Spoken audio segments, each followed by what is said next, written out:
Hey guys, how's it going? This is Natinator. Welcome back to your weekly dose of creepypasta. Still sick here, my apologies. I hope to be over it soon.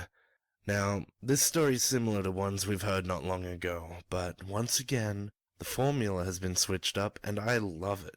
Great writing, lots of fun to narrate. I hope you'll love it too. It's titled, Attention All Shoppers. Now before we get into it, it's time to thank and shout out the members of the Coven over on Patreon. We all appreciate you guys for going the extra mile. Thank you so much. Once again, a gracious shout out to our number one disciple, Tiffany. You're the best. Thank you. Now as always, turn out the lights, get comfortable, and let the story begin.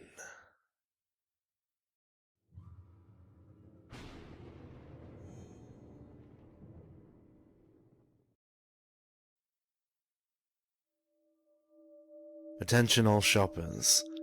I'm going to post this here for one reason, and one reason only. Because I am not a bad person. Yes, I had a few issues with family members growing up. Nothing traumatic. And I've taken my fair share of teasing and bullying in high school.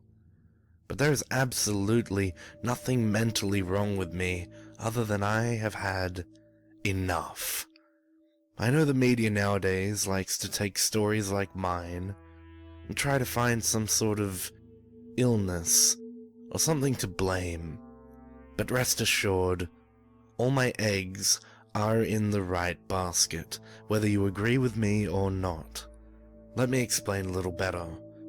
My name? Don't worry about it. Where do I live? Don't worry about that either. The only details I'll give you about myself are the following. 1. I work in a retail store that I am 99% certain all of you have heard of, been to, and shopped at least once in your lives. I've worked there for several years now, having held various positions from cashier, to backroom, to shelf stocking, to my most recent position, the customer service desk. And number 2, up until very recently, I would never have dreamed of harming another person. I was raised to be well-mannered, sensitive, sympathetic, empathetic, caring, and helpful. And I continue to be, most of the time. Multiple years in retail have given me the incredible skill of bottling up my emotions and hiding them super well. I could be boiling angry on the inside, and still smiling, and remaining cool as a cucumber on the outside. That said, it'd probably be good to give you some info on what exactly I do at my job. I know this is a lot of prefacing, but trust me, this is important for later.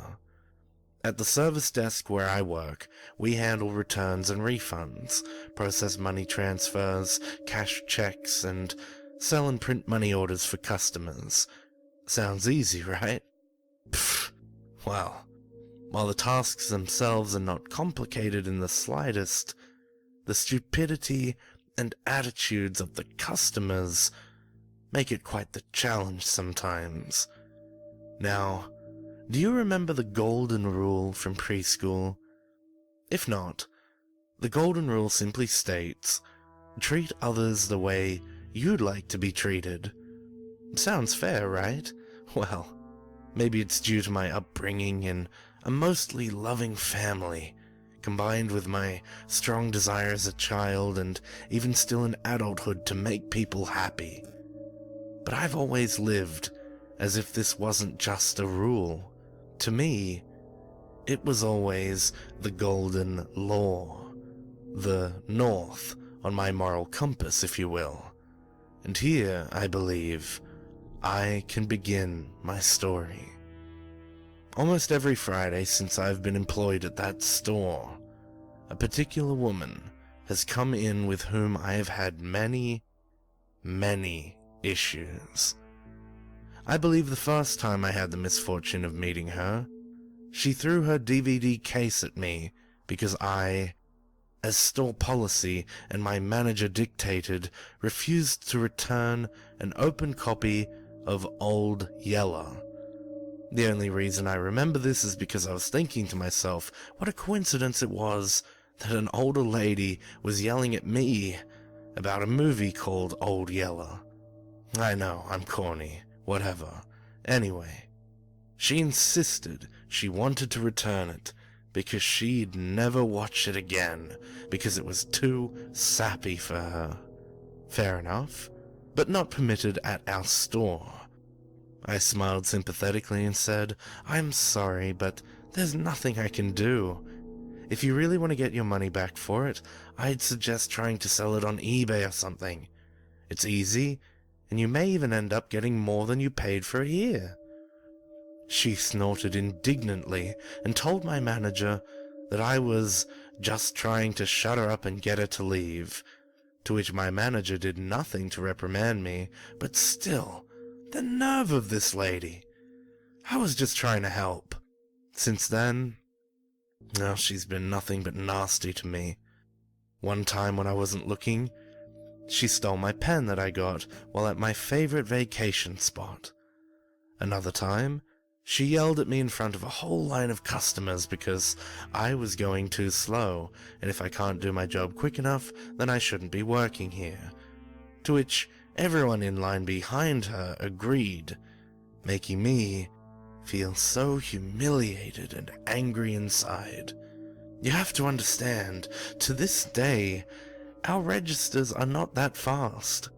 They're old, outdated, and corporate refuses to upgrade. I can only work with what I've got, and I can only go as fast as my register can. I'm human.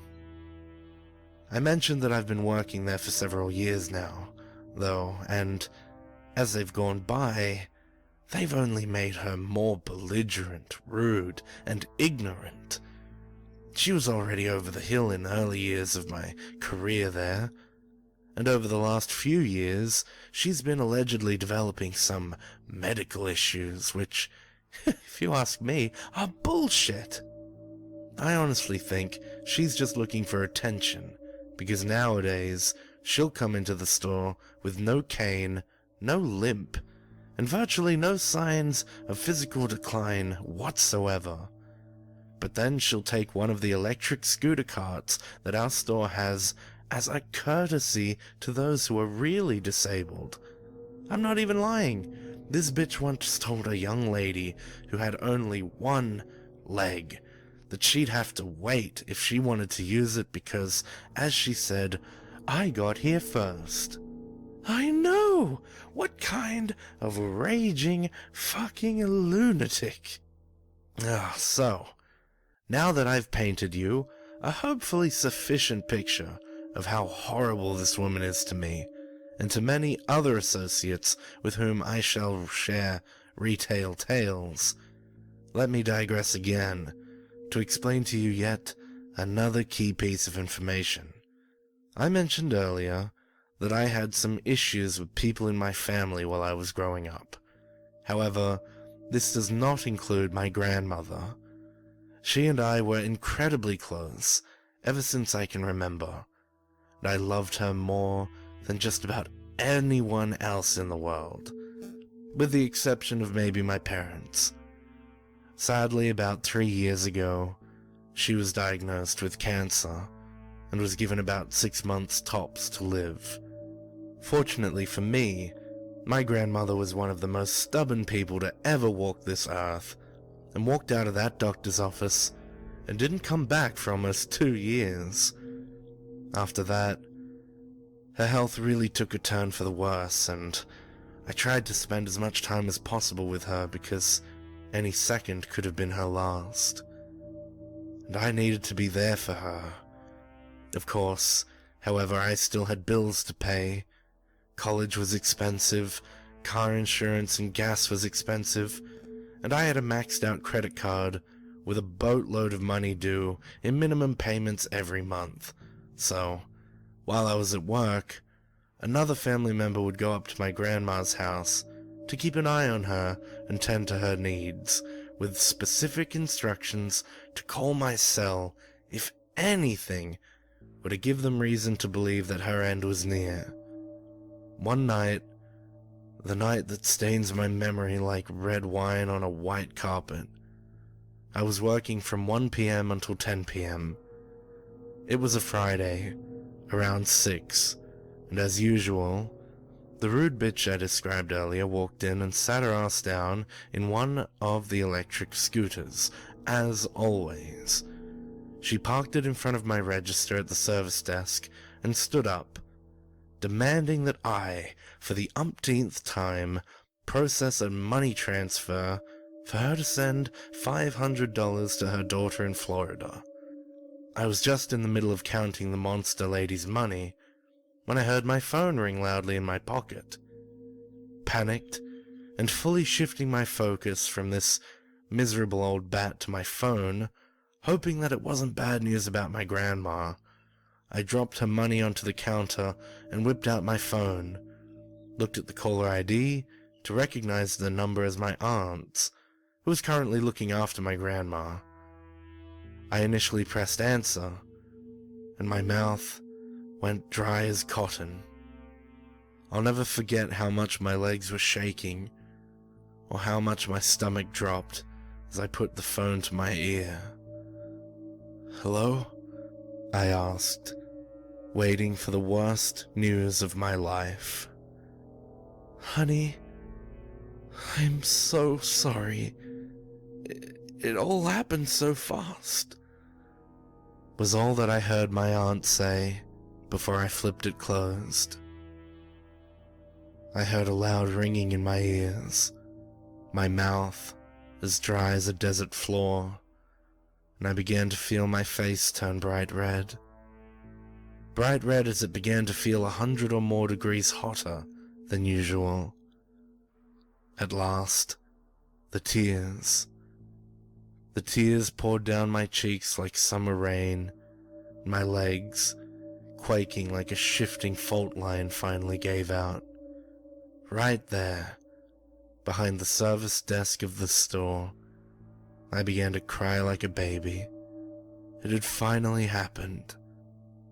I remember to this day how I used to lie awake at night as a 5 or 6-year-old, terrified that my grandma was gonna die someday. And now, she'd finally gone. It was the worst nightmare I could ever wake up from. And I realized that my life was never gonna be the same again. Naturally, the girl that was working at the register next to me knew exactly why I was crying. I was very open to my coworkers about how much I loved and cared about my grandma, and they were all on edge, praying for her health and for my mental strength during these rough times. She didn't even have to ask me. She just placed her hand on my shoulder, gently rubbed my back, and that's when I heard it. Excuse me? I'm still waiting here. What the hell is this little jerk's problem? I've got a lot to do tonight." If I have to tell you who it was that said this, well, you haven't been paying attention. Instantly, tears stopped coming out of my eyes. I swallowed every drop of sadness and forced myself to stand up. Everything, and I mean everything, from the ceiling to the floor, to register buttons, to the merchandise sitting on the shelves down the aisle across from the service desk, suddenly had a red tint to it. Standing face to face with this bitch, I stretched my sleeves down past my wrists, dried my eyes, and choked out, "Nothing. I'm fine. I apologize." And that was all I could spit out. One more word and I would have lost it again. But I knew I had to finish this transaction. Would you like to know something funny? When you come to the store like the one I work at, where you can send money to other countries and states, or cash a paycheck, or even return an item without a receipt, usually you're required to show some form of identification, while this thoughtless, ungrateful, unsympathetic, arrogant, ignorant, self-important, unbelievable bitch that was standing at my register, proverbially kicking me while I was more down than I've ever been in my entire life, after years and years of tormenting me over stupid, petty bullshit, there, propped up, facing me in between a small crack in the lid of the receipt paper printer, sat this bitch's driver's license. I cracked.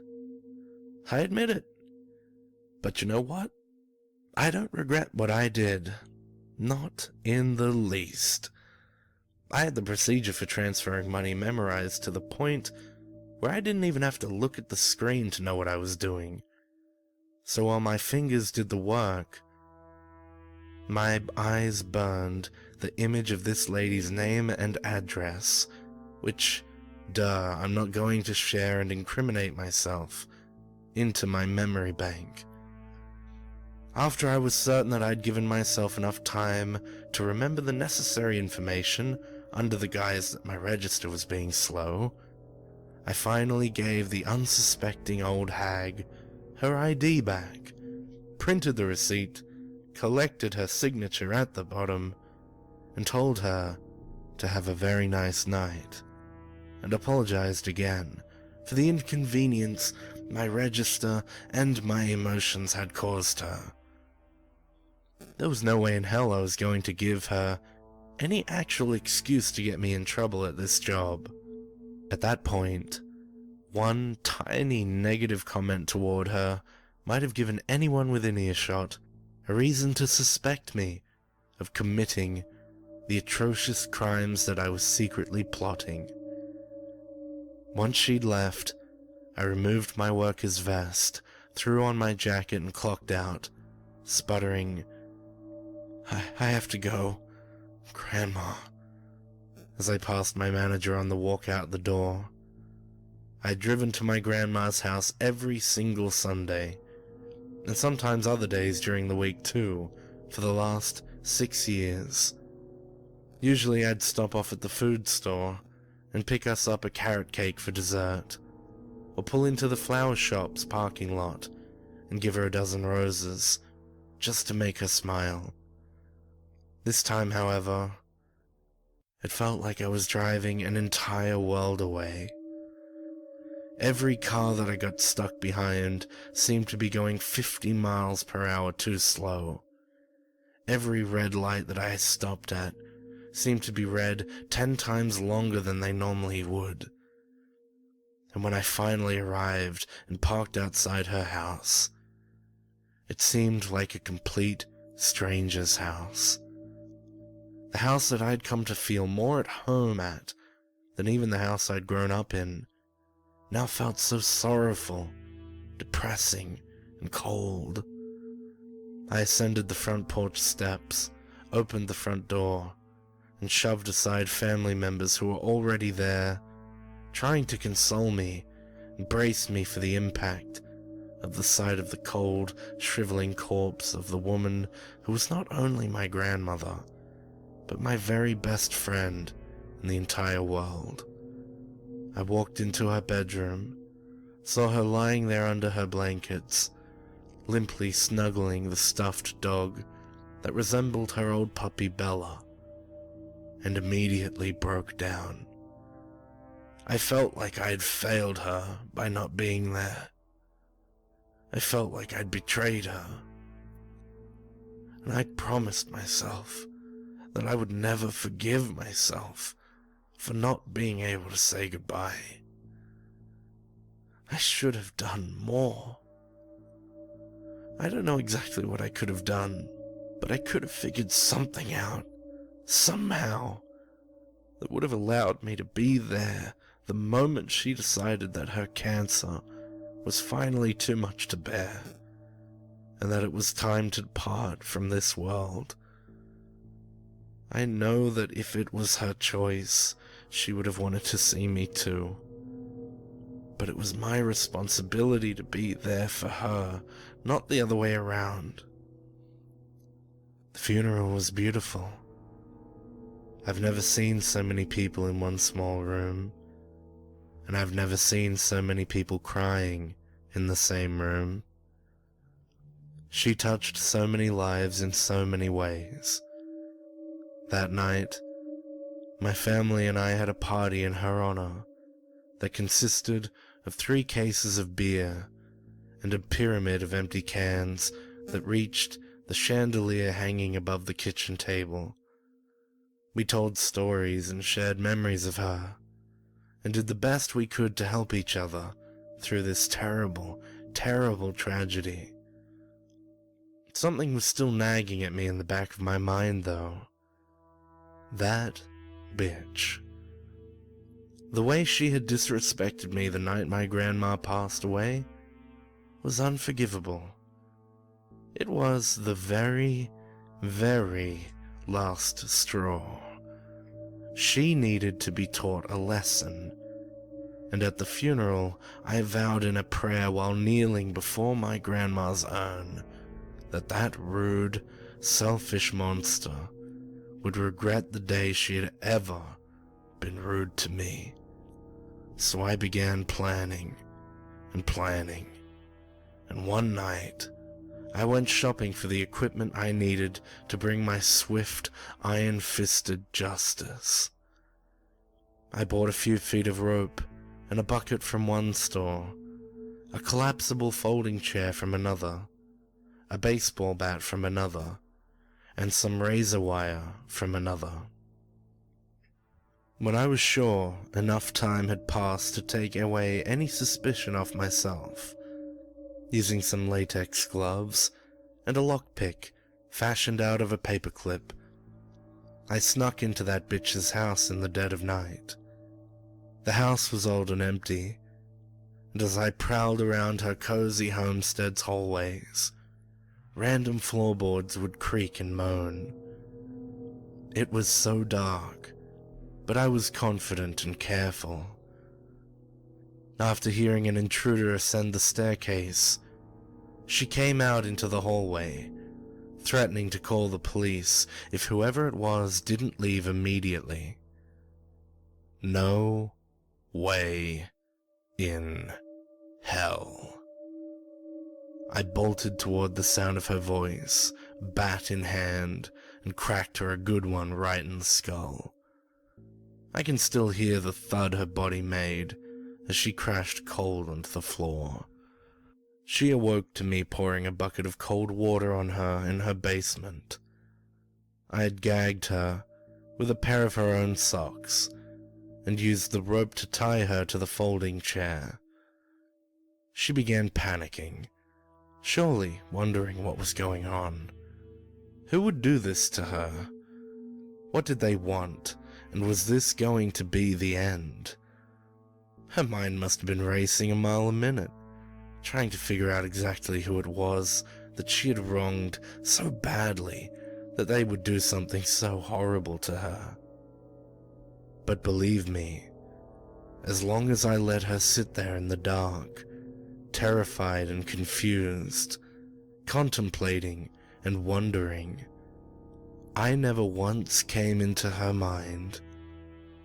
I could tell when I finally turned on the light to reveal myself to her, by the look in her eyes, the look of shock, and then regret, and then disgust. Disgust. Even as my captive, she still looked at me as a piece of vermin, a cockroach that needed to be squished. She never once imagined that I, a piece of store register machinery rather than human, would ever be capable of finding her and punishing her. "Hello, bitch," I sneered. "Do you remember me? Do you recognize me? I'm sure you do." She began wiggling in the chair, trying to break free, desperate to get the sock out of her mouth so she could doubtlessly spew more filth from that facial shithole. "I've come here tonight, pretty much at your own invitation," I said.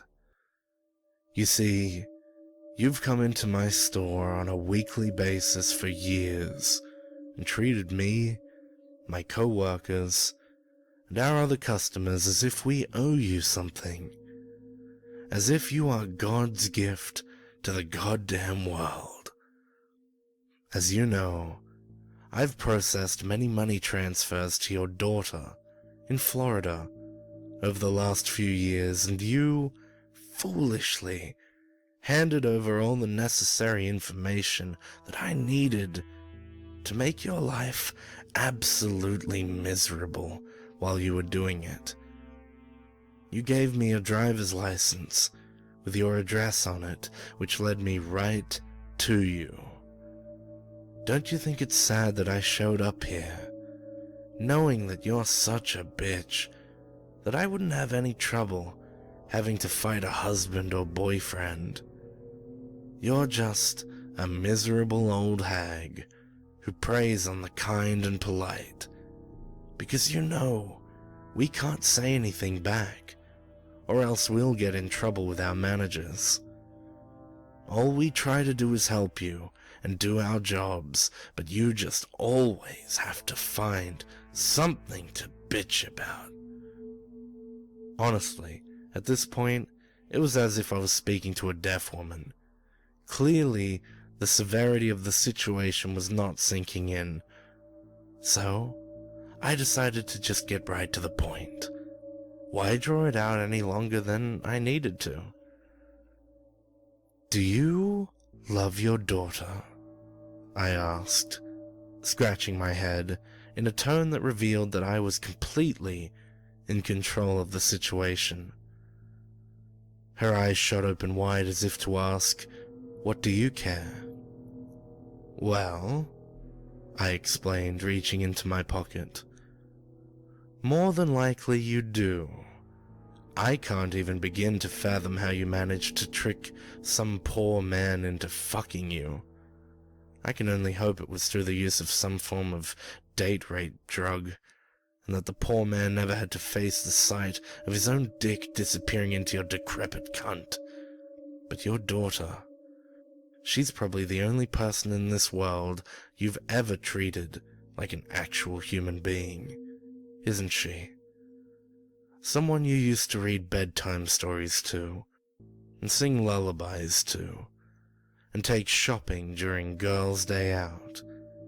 And you paraded through town, treating store clerk after store clerk like me, more and more like shit as the day went on. At last, I saw a tiny bit of reflection in her eyes as she began reliving tiny moments of her past with her daughter in this highly tense, unpredictable situation she was stuck in. "I imagine your daughter is nowhere near as rude to others as you are," I said. "She's probably beautiful, married, with kids of her own. Maybe that's even why you're so bitter." I carefully pulled the sharp razor wire out of my pocket and slowly approached her, letting it rest, dangling around her neck, past her shoulders. She squirmed, began to panic even more, desperately trying to wriggle free, but to no avail. "It's a shame you couldn't have realized that people like me, we're not going to take people like your shit anymore. If you had, perhaps you might have saved your poor, beautiful daughter's life." From deep behind the socks jammed in her mouth, I heard the enraged and confused screech that was most certainly the word, "What?" "You heard me right, bitch. Your daughter is dead. So are her kids. So is her husband. And it's all your fault. You led me right to them. Wait, oh yeah, I never mentioned this part, did I? So, in order to transfer the money to someone at our service desk, we not only need to know the state that it's going to, but also the city in which the recipient is going to be picking it up. During my bereavement time off from work, I took a quick flight down to Florida to clear my head, as I told my family. I took an even quicker drive to the town in which the bitch had sent money, and using a good old-fashioned phone book, managed to find the exact address of the daughter's house. I don't know if your parents are still alive, I said, but I'm going to assume that they croaked many years ago, considering how old and miserable you are. Although, I want you to know, if I had any information on them, they'd be my next targets for ever bringing a miserable creature like you into this world. Oh, and if you don't believe me about your daughter, here's a picture to prove it. I reached into my pocket and pulled out a small 6x4 piece of photo paper. It was a picture of her daughter, her husband, and their kids, all with slashed throats, sitting on their living room couch, with big red smiles painted with blood on each of their faces. Her eyes widened so far I thought they might pop out. At last, the moment I'd been waiting for. She started crying. She'd stopped wriggling in her restraints and had finally just given up, bawling a river of tears down her cheeks. I'd never seen her so powerless. Usually at the store, she had a look of pure smug and superiority. Now, I had reduced her to a sobbing puddle of tied-up skin and bones. It was wonderful. I had never felt so alive. But I kept my cool and did to her exactly what she did to me. I furiously stomped my foot as hard as I could and shouted, excuse me? I'm still waiting here. What the hell is your problem? I've got a lot to do tonight. It was over. I had completely broken her. She'd learned her lesson, and I finally knew that I had proved my point. I removed the socks from her mouth, gave her a chance to speak. If you have anything to say to me, now is the time to say it, I warned. She was crying so much she could barely breathe. With each sob she let out, I felt more and more relief, and more sure that what I had done had worked. Sure, it was a shame that it had come to this, but she brought it to this. You're a monster, she cried, humiliated and defeated. I laughed hysterically. Well, then what does that make you, bitch? I asked, but before she could vocally shit out one more word, I grabbed the ends of the razor wire wrapped around her neck and pulled them in opposite directions, severing her head from her shoulders. I then untied her, took the rope, the chair, the razor wire, the bat and the bucket, and left her house before the sun came up. Over the next few days, reports of the decapitated woman and her daughter's slaughtered family dominated the news. Nobody could figure out a motive or reason why anyone would ever do this to an elderly woman and her beloved family. There were no prints found at the scene, no murder weapon found, and no incriminating evidence whatsoever was recovered. As for me, well, here's something for you to think about. I'm still out there somewhere. Like I said, I'm not a bad person. If I was, why would I even be telling you all this? I want you all to hear this. Let it serve as a warning. Be careful how you treat others, no matter who they are, no matter where you meet them.